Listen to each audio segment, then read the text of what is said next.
almost flew off this morning. I had to restart it. So, but I'm happy to be on here.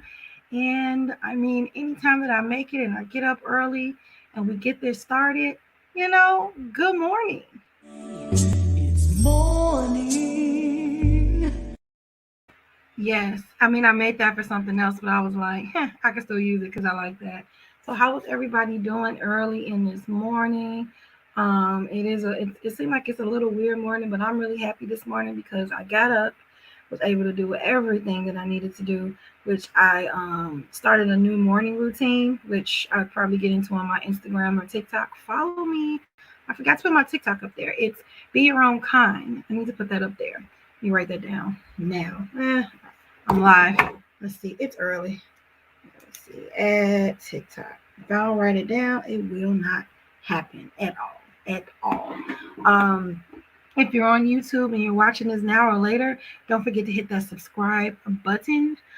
Hit the thumbs up and notification so that you can keep up with everything. Be Your Own Kind. Also, you can go to www.beyourownkind to just keep up with the latest things that are going on with it, joining the newsletter, blah, blah, blah, and such. Today, it's not much going on, but the same thing. And we talked about kind of like the hottest topics that I came across. I did see something about Jeezy and his wife, but I don't know. I don't know if that was newsworthy to really talk about. It was a rumor gone rogue, and now she cleared it up. So I guess that's the end of it, right? But anywho, today I just wanted to get into a couple of things with you guys, and then we could just go about our day. So you know what? Let's get into the first subject. So the first subject I came across this story. Wait a minute. This is weird. But anyway, I came across this story. What's going on? Did they get rid of my Chrome? They did get rid of my Chrome. The nerve. Okay, well, we'll just use the whole screen then. Because they got rid of my Chrome. Unless this is just not on Chrome. Let me see. Let me stop sharing and share again. And let's see what's on. I don't think I use Edge though. No, I don't. Huh. That's weird. Always doing something different. But anyway, so this article is from GBH News. I found this fascinating because a medical ethicist says removing unvaccinated patient from heart transplant list was sound policy.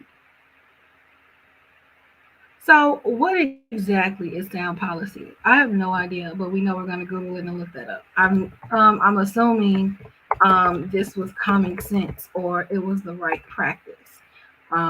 So it says sound policy,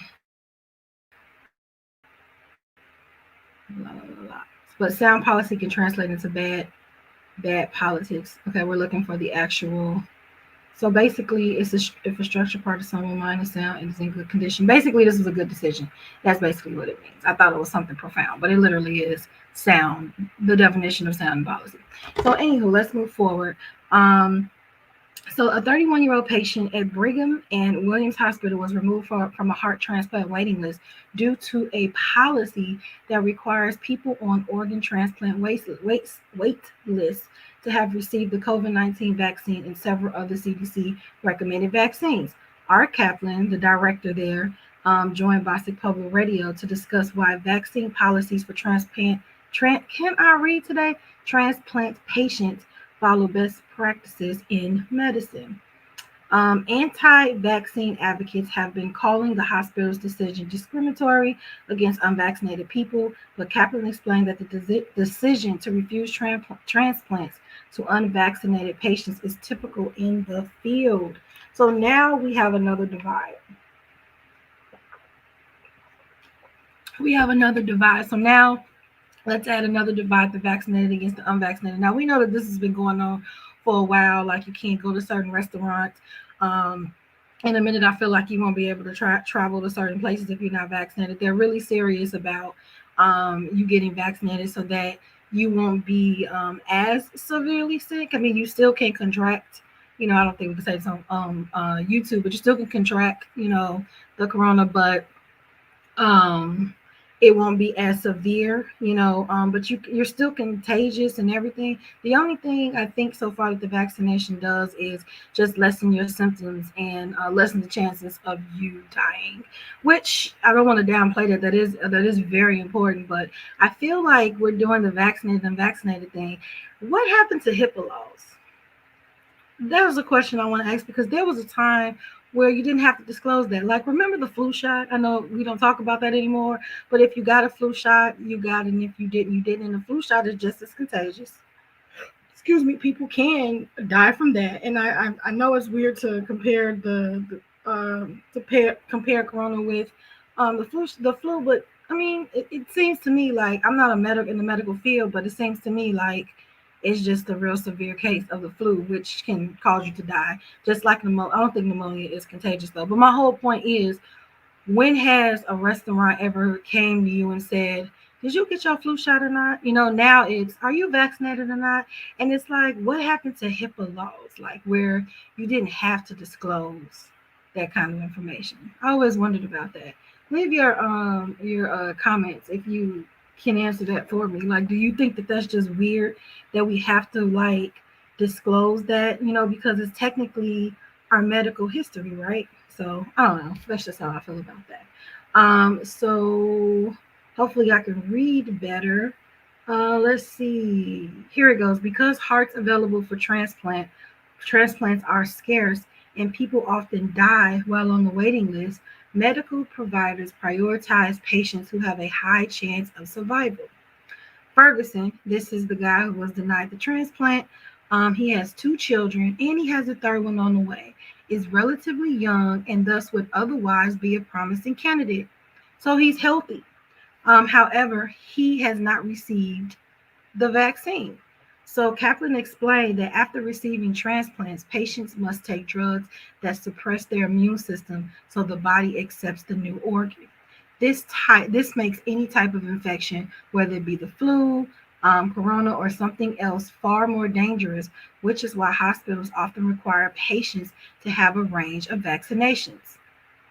In a statement reported by the CBS, Boston Brigham and Women's defended the decision. Like many other transplant programs in the U.S., the corona vaccine is one of the several vaccines and lifestyle behaviors required for transplant candidates in the Mass General Brigham system in order to create both the best chance for a successful operation and also the patient survival after transplantation. So their thing is they're just trying to not waste an organ.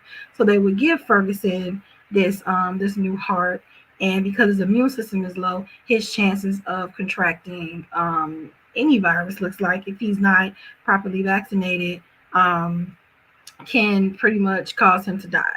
Even though he's healthy, it's just I think the chance of infection. So this is their explanation. So they went further to say this isn't biased against the unvaccinated. It's sound medical policy, endorsed by the Infectious Disease Society of America, American Society of Transplantation. He said, "Get vaccinated before you hit the list. That ups your odds. That ups your odds." So, was this a requirement or was this suggested? So let's go back to what they said. Like many other transplants, it's one of the several vaccines and lifestyle behaviors required. Okay, so if it was a requirement, I can understand why he was denied because I mean, even though it's an unfavorable and unpopular decision, you have to follow the rules.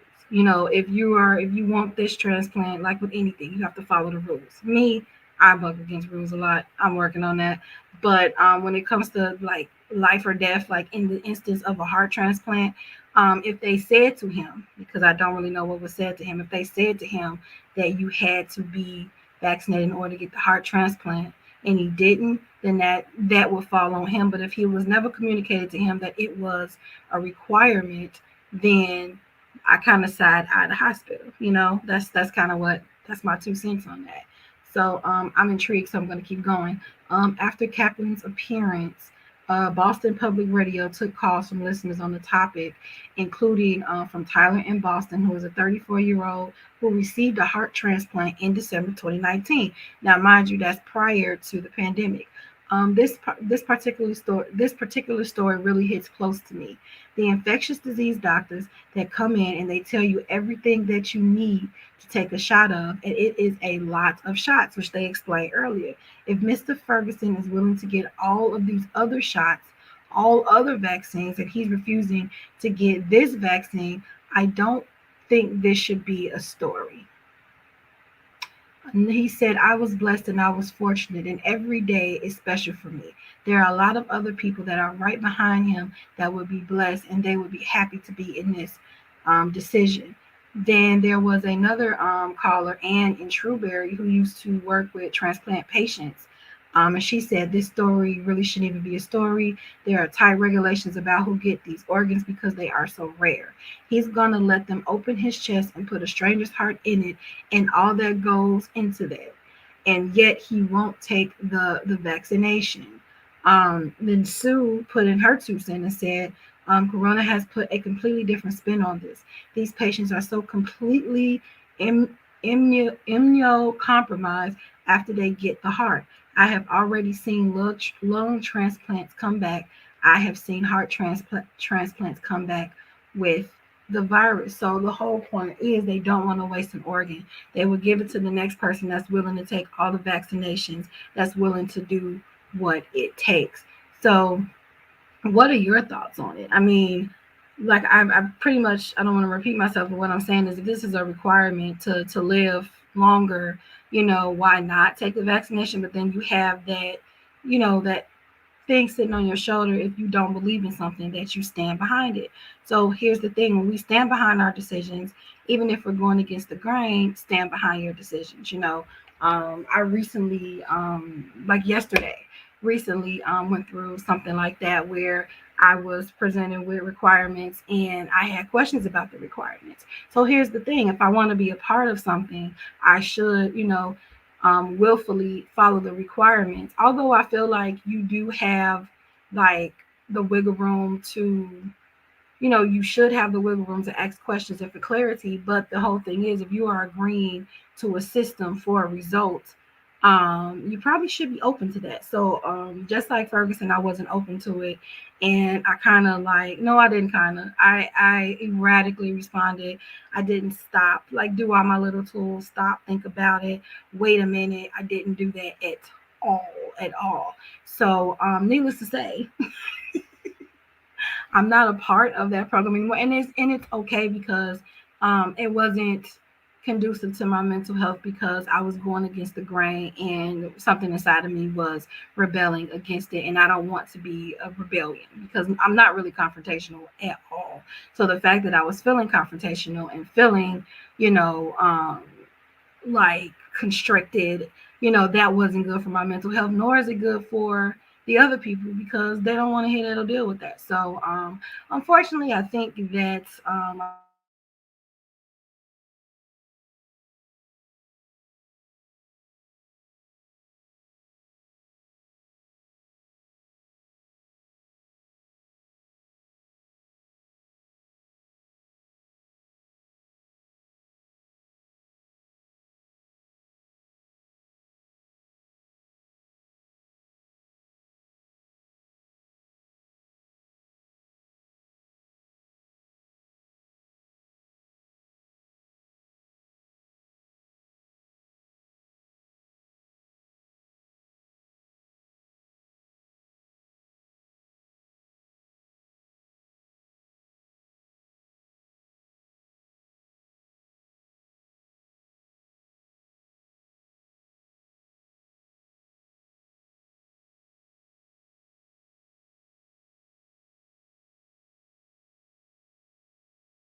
Okay, I don't know what happened, but I'm here. Matter of fact, I'm not on Chrome. That is why Microsoft Edge is popping up. Okay, I know to make sure that I'm on the right browser next time. So anyway, I don't know if you heard anything I said, but basically what I was saying is when you're in something, and you have requirements, it's just best for you to follow those requirements, basically. So in this case, he was required to do something. He chose not to do it. So he didn't get the results that he was looking for. So it comes to a point of being accountable. It comes to a point of, you know, just I hope that he does get vaccinated so that he has a better chance at a quality life. But on the other hand, he still has that right to not do that thing. So what are your thoughts? I am really interested in your thoughts on this subject. And so we're just gonna move on and hope that my computer is feeling it this morning. It don't look like it. All right, so the next thing that we're going to talk about is Miss Mary. Now, I love Mary J. Blige. I love, love, love Mary J. Blige. Like, I love her transparency. Like, she's always been transparent in her art and just as a person. Like, My Life and Share My World, that was like her diary. I think I'm going to listen to those two albums today. That was my diary, like for real. Like, and like Be Happy is one of my favorite songs of her because the first couple of sentences, how can I love somebody else if I don't love myself enough to let go? You know what I'm saying? And I thought that that was just so profound as a teenager, but when I get older, I understand it, more, and I appreciate it better. You know what I'm saying? So this is a L. This is from Yahoo, actually. And it says Mary J. Blige says she had to pay herself the highest compliments in order to get her confidence back. So I picked this because I am currently reading, which is sitting conveniently next to me. I'm currently reading Make the World Your Runway by Lyris Cross. And it's basically about confidence or whatever. So I like to read things to try to build up on things, especially when I feel like I need to work on that area. So I'm reading the book. I've had the book for a while, and it was just sitting right next to me. I was praying about some things, and I looked over there. I'm like, oh, I have this book. So I started reading it, and it's about confidence. So I thought, like, when I came across the story, like, oh, that aligns with what I'm doing. So okay, let's talk about it. So the Family Affair singer who will perform in the Super Bowl. I didn't even know she was performing in the Super Bowl. How good is that? So she says, if you've been beat down mentally by someone, you're never pretty enough. She explained of her relationship with her husband. She says, you're never smart enough. Nothing's ever good. Elijah admitted that during that point in her life, she was feeling so low that she had to find a strategy to feel good again. Let's get into it. Have you ever been in a situation where, you know, uh, that you were in a relationship and in a situation where it was never no compliment, never no encouragement. You're just never feeling good enough. And then when you get out of that, yes, it is strength for getting out of that situation, but you still leave that situation bruised. And now you're at that point where you have to build yourself up. So that's basically what she was saying. She said, I had to pay myself the highest compliments, even if I didn't believe it, just so I can build myself up. She said, I would do it in the morning because that's the time when your hair is not done, you don't have on makeup, you're just kind of dealing with yourself for real. Now, her daily morning affirmations include telling herself, good morning, gorgeous. I love you. I got you. I need you. And those things are important. I talked to a life coach a long time ago, and she was talking about mirror talk, like, and that is a good practice. Well, I do actually talk to myself in the mirror, but when I started the mirror talk, I was just kind of like, what am I supposed to say? I couldn't think of anything nice to say. I couldn't think of anything. First of all, you're facing yourself. And now when you do that mirror talk, you're kind of holding yourself accountable for yourself, which is important because if you don't hold yourself accountable, I don't think anyone else can successfully do that because it's you, right? You are the master of, I can't think of that, the master of your fate. I believe that's what that is. So I love that and then she said the negative thought life creates a bad day. If you don't get a hold of what you're thinking, everything you do is going to be what you're thinking. I want to repeat what she says. The negative thought life creates a bad day because if you don't get a hold to what you are thinking, everything you do is going to be what you're thinking. I thought that was so profound. She said, so every single day, every second of the day, we are fighting our thought. But I'm going to try my hardest to not lie to myself about anything because when we lie to ourselves, that's a form of insanity. You just can't do it. You've got to teach the other side that you can't win. And I thought that that was a perfect quote. Like, it's so perfectly said. I don't even have anything to add to that. But she's right. She's right. I saw online, like, let me look it up, how many thoughts that we have a day. Let me see. How many thoughts do we have per day? And I want to make sure I got it right. We have more than 6,000 thoughts a day. And I read somewhere that about what was the average? I believe it was a very high average, maybe like 70% of those thoughts are self defeating. So out of 6,000 thoughts every day, only a small percentage are actually productive. And those thoughts include what you're going to eat, what you're going to wear, when you're at work and when you're in certain situations. It includes all of those things, but it also includes those self defeating thoughts. And I read a long time ago that those self defeating thoughts are a high percentage. So we literally have to be mindful and cognizant of the thoughts that we let entertain us and not let them take over, let them take over our brain. So I thought that that was just like a really cool fact when I first found that out, and I'm just like, wow, 6,000 thoughts a day. Like, I knew my mind was running, but I did not know it was sprinting. So and the fact that most of them, they just fall to the wayside, their cognitive distortions, their fears, their whatever, defeated thoughts, or obsessive thoughts about things that don't really matter anymore or at all, or have ever never mattered. You know what I'm saying? So I love the fact that Mary said that, because it's like you have to combat those thoughts that don't serve you anymore. You have to do that. And so, in order to stay positive, you have to say, hey, look, negativity, you're not going to win today. No, this is not real. This is this is not conducive to where I'm going. So you have to be intentional with your thoughts. And what I love about this is you can choose what to think about. You don't have to stick to the thinking that I believe that Mary J referred to. You don't have to do that. Like, you don't. And the fact that you have a choice to, like, eliminate thoughts that don't matter anymore, I think that that's just super dope, super dope. So yeah, I thought that was a great fact. So she did a interview on Taraji's Facebook Watch. Has anybody watched Taraji's Facebook Watch show? I have never watched it, and it's called Peace of Mind. So last night, for the first time, I watched Taraji's let's get out of this. I watched Taraji's show, and let me get to it.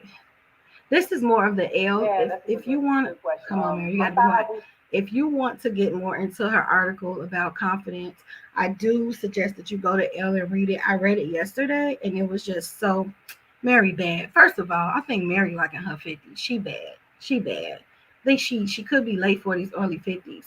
And so anyway, so she's endured a lot. She's endured a lot. So that's why I'm like, if you're not gonna take any advice, make sure you pay attention to Auntie Mary, because Mary says it. So in the beginning of this, she says a conversation with Blige somehow feels more unguarded than anguished. Oh wait, a few weeks about the what did she say? Reinvention. Wait a minute. She speaks openly of her dark years of strife and insecurity. Reinvention, she says, has been her coping mechanism for escaping hell. Reinventing. You're not like getting rid of you, but you're reinventing a higher level of you. A more self-actualized you, so to speak. And she says it's not just the hairstyles and the clothing and the skin. It's how I reinvent myself through trials and persevere. Oh my God. It's how I reinvent myself through trials and perseverance. Am I going to quit? No. I'm going to go to the next level. It's painful to go to the next level because change is hard. But people see me come out and they think it's just her skin or her hair. No, it's her. It's me. I'm really choosing to be a better and stronger person. She said, I won't say hair gave me strength. I say I give my hair strength. Whatever I'm wearing, I'm able to have the strength to carry it now, which I was not able to have in the last layer of my life. Hair is beautiful, but I can't carry with confidence if I'm not confident, because then I just be a weave, or it'll just be blonde hair or my natural hair. So she says when you step out of the door, you are supposed to make whatever you got on, your hair, your nails, your clothes. You're supposed to make that happen. You're supposed to have the confidence. The clothes are not supposed to give you the confidence. You give confidence to the clothes. And I love that perspective. I love that perspective. I had an interview with Christy Love, who is a motivational speaker, and she says sometimes you step out that door, just create an alter ego. You create that alter ego. That is your confidence alter ego. When you're stepping in situations where you're fearful, and you don't know what's going to happen, and you're walking into the unknown, you step out and you put on your alter ego and you put on that confidence. Because when you go out in the world, you do have to come out confident, or you will get ate alive, like for real. If anybody sniffs that you're not sure of yourself and you are not discerning the people or the situation around you, they will literally, not literally, but they will figuratively eat you alive. You know what I'm saying? So when you're at home, you can let your guards down, but when you're out in the world, you're not always in a situation where you can let your guards down. So I love what she said. I love that quote, and I think I'm going to put that quote on my Instagram. But before we get into the video with Taraji, I do need to play my sponsor right quick. So let's get into So Bomb Tresses. Nope, that's not it. Shop at So Bomb Tresses to fulfill your hair beauty needs, as we bend 100% human hair in custom-made wigs. We also provide all textures and lengths to bring out the bomb in you. To keep up with our latest products, sign up on our newsletter at sobombtresses.com and follow us on IG at sobombtresses or Burrito Bomb. Okay. So this is the wrap up of our 2 cents. I just wanted to play a little bit of what Mary J. Blige said. So on the Taraji show about what she was going through and how she battles a bad day. So here we go. Responded. So that was my answer right there that, okay, I have to speak. I don't think we're given these platforms as artists to just sit on it and be selfish. And I wonder what a bad day looks like for you. A bad day is when I can't control the stinking thinking. The negative thought life creates a bad day because if you don't get a hold to what you're thinking, everything you do is going to be what you're thinking. So every single day, every second of the day, we're fighting a thought. But I'm going to try my hardest to not lie to myself about anything, because when we lie to ourselves, that's a form of insanity. You just can't do it. You got to teach that other side that you can't win. Yes, and I love that. Mary, we both family people. We always around Hello, this time of the year, and I feel that darkness trying to creep in. Yeah. I feel it. And so in those moments where you feel that depression coming in, what are some tools that you do to avoid it? I think the number one tool is just appreciate them being alive, your grandparents, grandma. Appreciate what you have and leave the rest on God to give you what you need. Yeah. The peace of mind is what you need. Acceptance of you can't see your grandma, you can't reach out and touch people, you can't really travel the way you want to. And suffering in the dark. In the dark. In silence. I think we are obviously sick and tired of suffering. Well, I remember when. And I'm with her with that. There are a lot of people that are like struggling and suffering with things alone because they feel misunderstood or they feel like they're a bother, which I believe we talked about earlier this week. And you get sick and tired of being sick and tired, but there are some people that just don't know how to climb out of it. There are just some people that that can't climb out of it. That's why it's important to have a support system. It is somebody that will understand you, take out the time, ask questions, and really hear you and be empathetic. Because we're all on different levels. We all understand on different levels. We all have different personality types. So you have to find that group, that you feel comfortable with. Let's keep going. Play. And I went before Congress and I actually said it. I suffer from anxiety and depression and just the weight. And so the acceptance is the big piece. The acceptance, even in the holiday season, I gotta accept that I can't see my family. Yeah. And once you accept it, then you're able to kind of breathe through it, because that's all you can do. Yeah. And that's true. That's true. Once you say, "Hey, look, I got a problem." First of all, that is the first step. Like, okay, I'm struggling with this sad thing, and it feels good to say it out loud because now it's out your head. You know what I'm saying? It's out your head.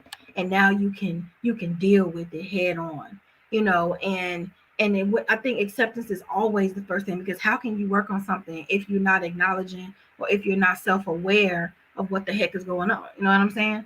Let's go a little bit further. Yes. When we was growing up, they didn't talk about sex. They didn't talk about mammograms. They didn't talk about anything. We had to find this out on our own, this troubleshooting through life. Look, we know Troubleshooting through life, and I can so resonate with that. Like, things that we're not taught to take care of self at all. And I don't know if that is a woman man thing, but I can just say, as a woman, we are taught to take care of everybody else. We're taught to look out for everybody else. And then we get older and we're like, oh, what about this person right here, as you're looking in the mirror? You know what I'm saying? So we're like right now, we're troubleshooting and we're trying to figure things out. No matter what you're going through, there are some things when you're walking in the unknown, you're troubleshooting. You're trying to figure that out. That's where the grace and the mercy comes in. That's where the connecting with people that are like-minded comes in. You know what I'm saying? So that's really important. Let's go a little further. you're all about self-care, but we want to know what one new self-love care thing you will do to your life. Just continue to stop stinking thinking. Like, no more stinking thinking. Just continue Oh, I to love that. believe the best of myself, the very best of myself. I love that. No more. And I love that too, because we're not perfect, but we're not all bad either. You know what I'm saying? And I just want to stop there. But yeah, we're not perfect, and we may have not yet attained where we want to be, but we for damn sure ain't what we used to be. And that is something to marvel in. That is something to marvel in. Even if you come to the point of accountability and self-awareness that you need to change a thing, celebrate that, because that's the step. You could continue to ignore it. You could continue to do nothing with it. And the fact that you want to change, and the fact that you want to evolve and you want to grow, there's a blessing in that. There's a blessing in that. So own that. Don't beat yourself up so much. You know what I'm saying? And like I said, we have 6,000 thoughts a day. 6,000 thoughts a day.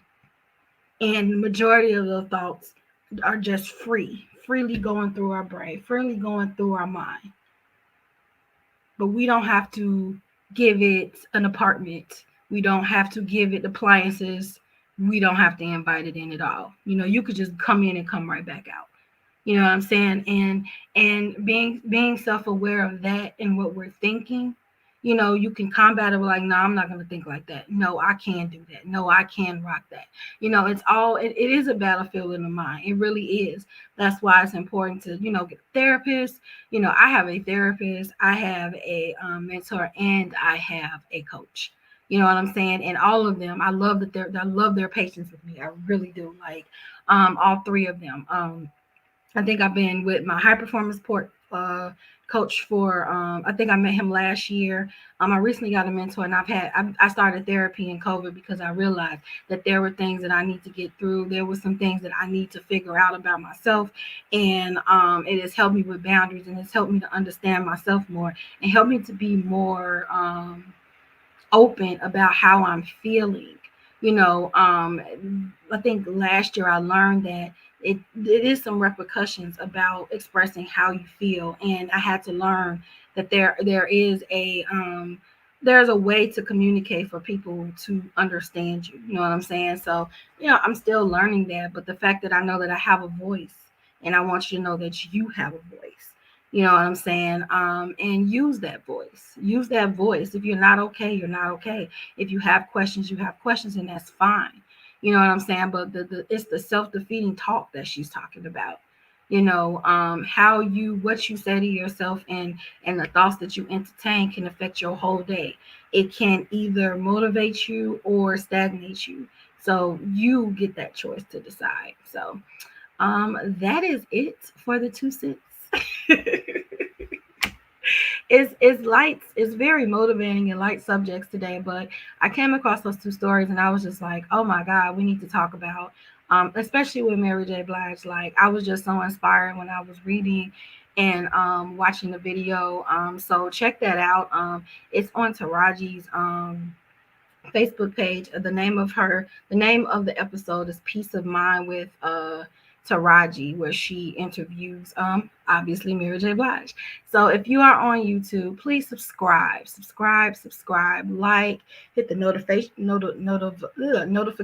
button. You know what? I think I need to do like those weird leather, red leather, blue leather. I don't know what's going on with me today with my speech. Or follow me on Instagram at b underscore your own kind, and Twitter be your own kind 24. You can always join our email newsletter at beyourownkind.com. I also have a BYOK community that you're welcome to. So come along, come and join.